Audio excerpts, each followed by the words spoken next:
white boy with blue eyes die for Africans when they cannot even share land with us? Show me one white man who has died for a black man. Show me one white man.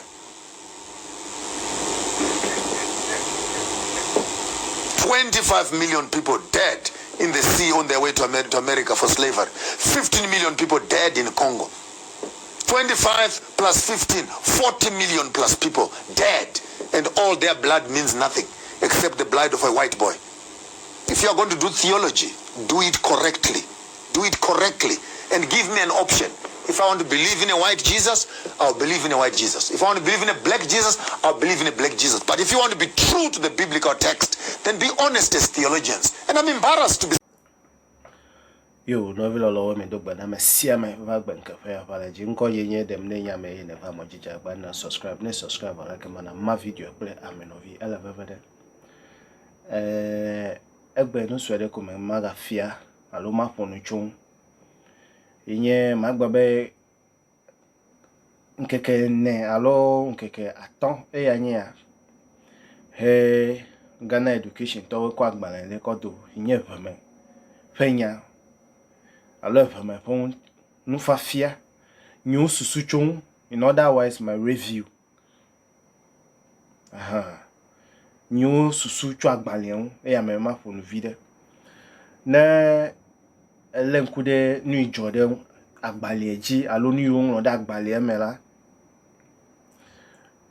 from my point of view chonyo susu pe nyon gomesese twa agbaleon nu yin me po nye be agbale enrola ale yu elevevede be no yu ne wa denya me na me gbeto ne senya me ne alo evunchu ne senya me ne Megble plus sube ban vodada mia gbocho vodada de mia ve gbocho meda biam se be aleko le ojo apemele gbogbo be mia ve gbocho ve o de che wo le me nuka tututu ya ve wo le me ve o pe wo fe nye be gban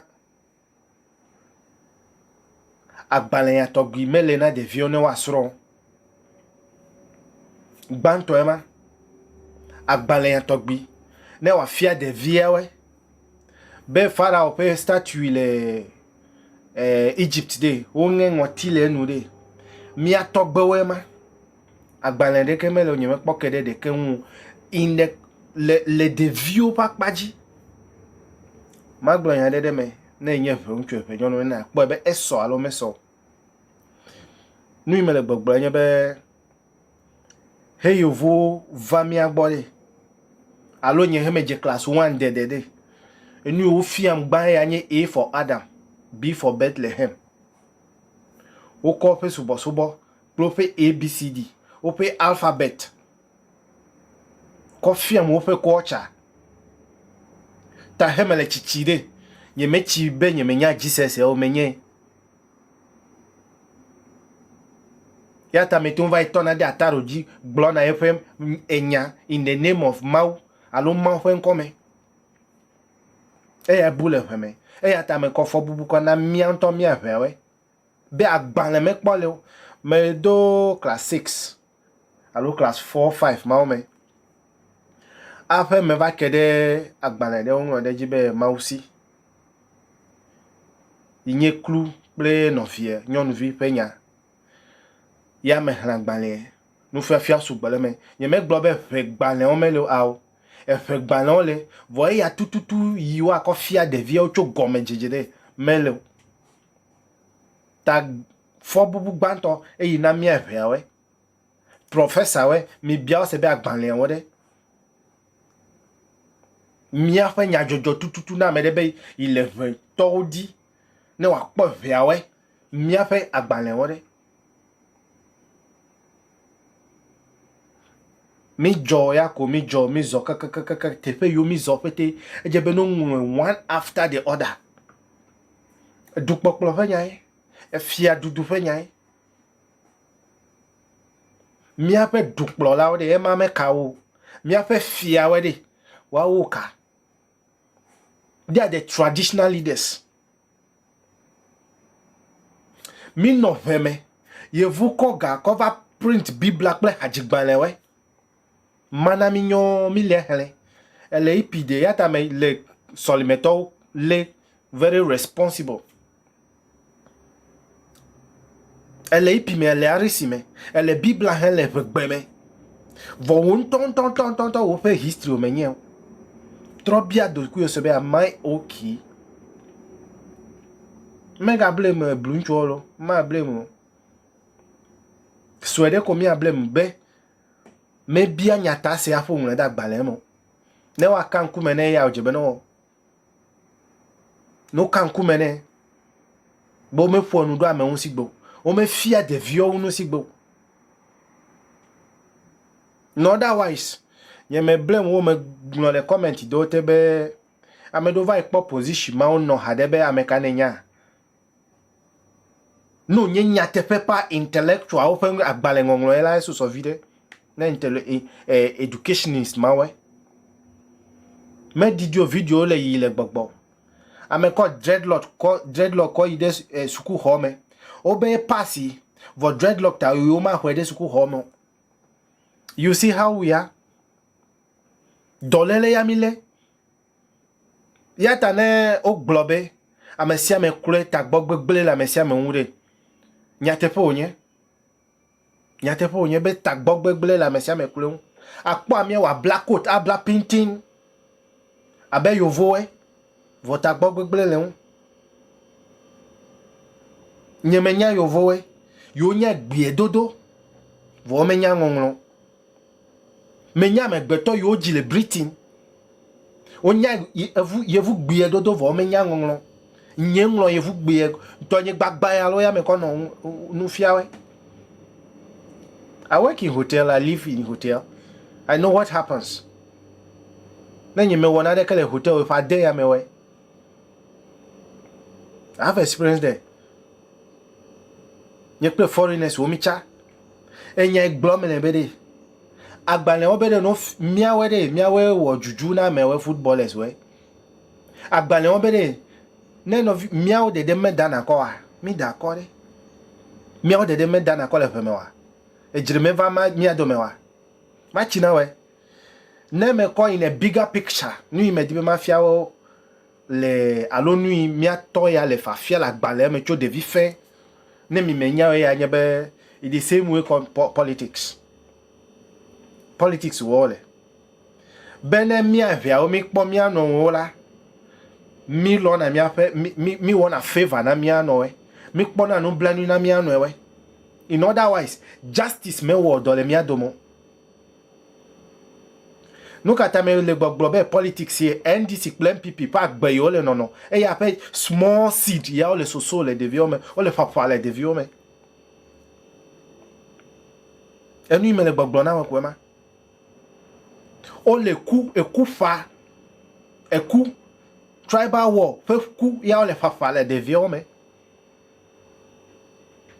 Ne kwa nyo video ya de na me chicho no chi no si no bede gba mi agba ocho elabe agbale ya otogbi me le femo agbale ya fia mi aviobe menye kokokobe wa ide school homo ne no mi abe library we mi abe dunene me ya library le ya glomele me no gbe docho gbedegbe kebe ejebe no agbale onlo dade ejebe no hotu na mi le YouTube ji ble susu be na me de dafu de mi ati wa to asibe po to gbenye me fiam sigbo ya nyama amesia me po ni nchu onlo natural fact elegbe we ya onlo elegbe vovo we ya onlo. Hey China le devio fiale wa manufacture bob ne wa va jira na mi de enu ya togbe ya me de kpo ya wa fia we ya o le yo be Ghana Education Service $1 million. The context of education doesn't have a meaning. Me gbeleva yi be wa kwa gbale ko na devio we be no passi no wa va idido instead of teaching them to create job themselves. instead of one na agbe na wa train de vie we ne wallet clutch o te no wo de wa ti wan ko dunu la gbe me de vie wa do me china mi de polytechnic o me akpoda be wa menene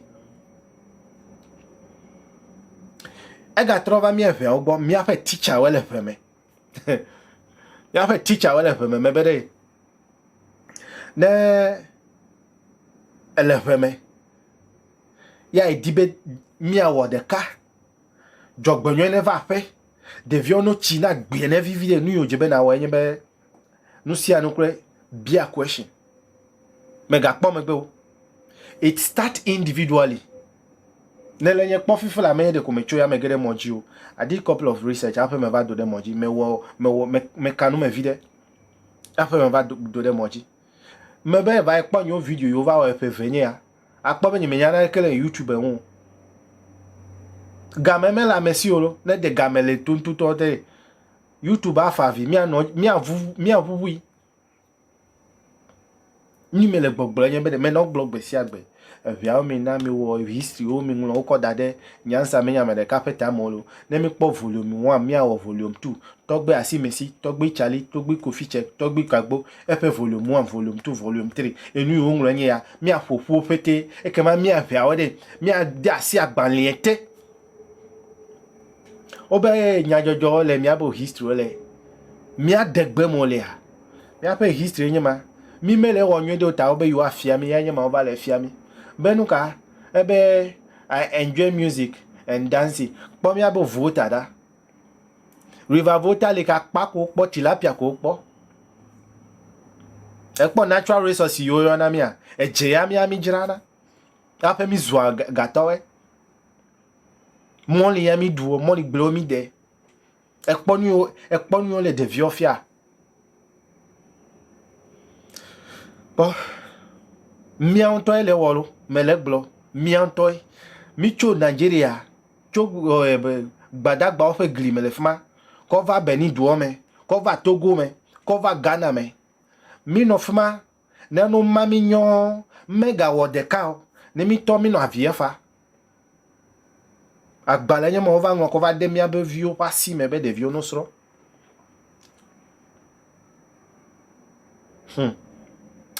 ne ekponu imele gbogbo fifu la de mi abe river volta yele jona Ghana du ko fete ple Togo Ghana Benin ple towe Burkina Faso classe le ejo hole mi agbo no me nya mele chichina we Burkina Faso classe le jo hole mi agbo Volta ya river volta ko le supply o me po akofia de vio no you see machina we nye fe personal nyon ton peta nu me kukure me bo ebe agbale me de ko nla agbale o na de la agbaliete ta ho you ede ni you know ava ka me na mi se go me afeme na mi me phone mi ma chiu Milan Odo, the unity is number 1. Ochinambe, we should have unity with a purpose. Nemi wo de cover de. Mi afe takpekpe o mere. Mi anyanu mi awona gbi ne vivi. Machi yo ko na paper mele mi asi o menya wowo. Anyo be mi ava play machine en ko vaya.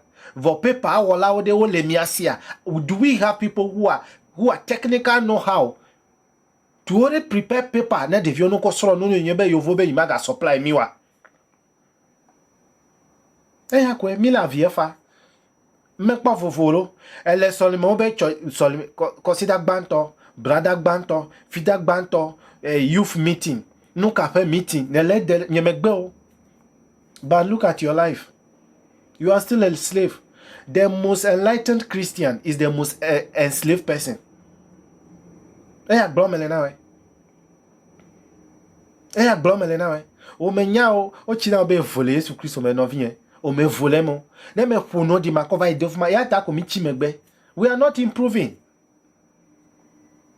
Mele improving. On to esa agbale ponya vovo yo won da agbale en mera. Yema fonu sugbo eyi me be ma block nye be mi ape dufia wede no chitri no no anyi mi ape natural resource yo le anyi gba me de o me nle da gba le me e wona me be Ghana Education Service me nya be natural resource le voter regional alo ne jojo me kesinonu de o le to me na mi la anyi gba me le anyi gba me voter regional de pe nya gba me no e ka Togo me to we ka Benin to we me gba me le agbenke yata nye me gba be agbenke Ghana agbenke Togo alo Benin o me be agbenke nyo YouTube ma na mo ma ko alo nge ko de nyo agbenke me yata nye me ko de mo anye ne wa kpo me anwure agbenke enweke a new day, a day for us to ask questions. Agbenke na mi abia ba bia we agbenke me le vovo na ku o mi ne lagbe ya automatically ku aku. It's simple and short. Me le vovo na jomavo mi abia me ka tu jomavo ameka wo jomavo ko dade man wo de cheta over wo vie de ta me wo abusamo we are ready agbenke ya gbo me le na we mi ma fo nu sugbo obe ame itode ya iPhone anyi jeje mi ame do mi la nyi gba fo ya ta mi agbole me chichiwe me de kuku na mi me chichiwe togbe we me de kuku na mi micho menye mia cho awo gidigidi awo technical know how mi ape gbogbo me wewe de ma gbleke obe mi awe va you wanna machina footballer we mi wanna juju na footballer we alo me gblon juju is a great gift from our creator mi lebene ne mi atro asile juju on ne wana deka wo gba ne wana wa va veme evelia corrupt leaders we fiafito we de mi afa juju we de ne wa wodonyu la pamaji ne megbede mi apongo gbede ne na feme ne mi atofe nya yo nglo de mi anoko oyo kente cloth di shede me ya fe nu wonu blani me bia dagbe na me sia me mega ngobo ne va moji nu banto me na wa yebe subscribe like video ame yo mete o le comment nglo mi jagba mi like it. Just like it YouTube ele chichina YouTube ele me kpo nu so edele me nye me kpo pete ya vo me kpo me nya be nye mati I can please everyone nye mati wa jia me sia me wu vo I am natural nya te pe de kai mi ma kona de ko chill nye ntoy nye me kona de ko cha evegbe ya do mele fine do ma nye me do anglogbo me do fegbe me do fete ko chaka vo fegbe mo ko sebe se me na no vilolo mi anoka